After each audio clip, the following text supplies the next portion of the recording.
Okay, so cities. Cities are pretty difficult to do, I think, in real life and in art. Anyone can take a couple of cubes and scale them on the y-axis or whatever axis your engine of choice calls the gravity and against gravity normal.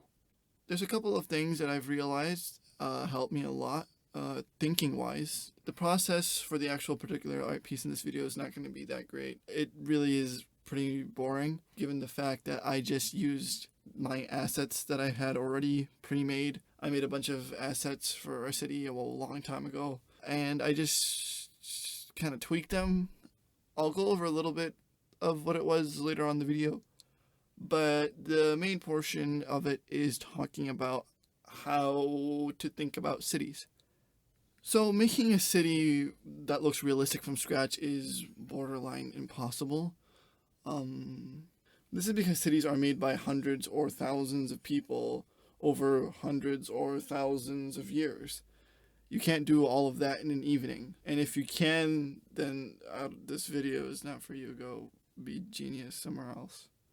So when you're trying to make something look realistic, the best thing to do is to use real life, using real life data. Now, there's a couple of ways that you can do this. What I'm talking about when I say real life data is stuff like Google Earth's 3D representations of buildings. Obviously, you can't use Google Earth's 3D representation of buildings because that's against the terms of service. But there are a couple of alternatives that you can use totally.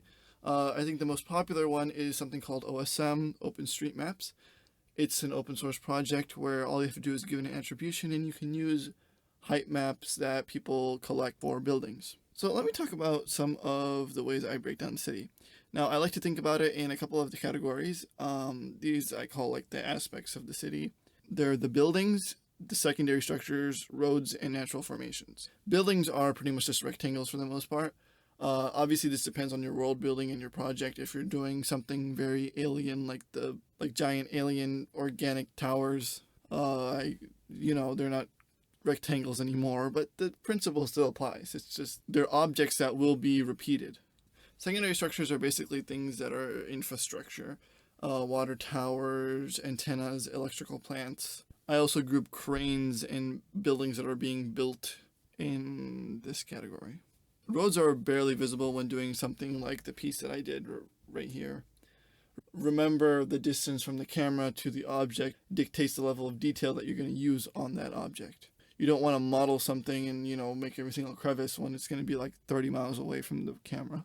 Natural formations being the last thing on this list is a little weird, as they're the first thing when making a real city. And for a lot of the case, they are actually the first thing when making art of a city too.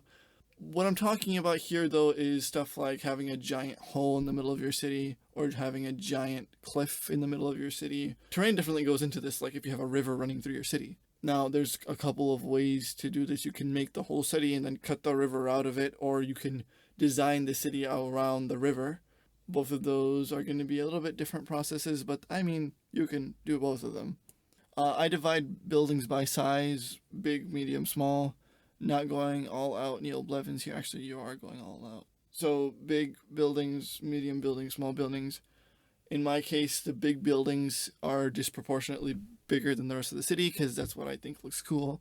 And usually my stuff is cyberpunk/futuristic, which just ends up being, oh, this is brutalism with glass. Brutalism is amazing though, especially with plans. So if you're making something like a Gothic cathedral, then I can't really help you. That's not a rectangle. That's a lot other stuff than a rectangle. But the main point still stands.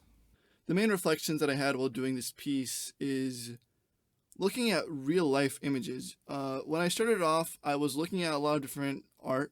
And, art's cool. Art's fun. That's what we're doing here. But looking at art as reference is different than looking at real life pictures as reference.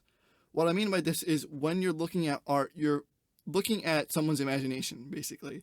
You're looking at what someone has looked at in the real world and converted in their own head to whatever, their preferences and tastes are and likes and stuff, and then, spitting it out. Not that I'm saying that that's a bad thing. That's a totally amazing thing to look at. But when you're trying to come up with your own original designs and looking at, how does a city actually look like, the best thing to use is real life.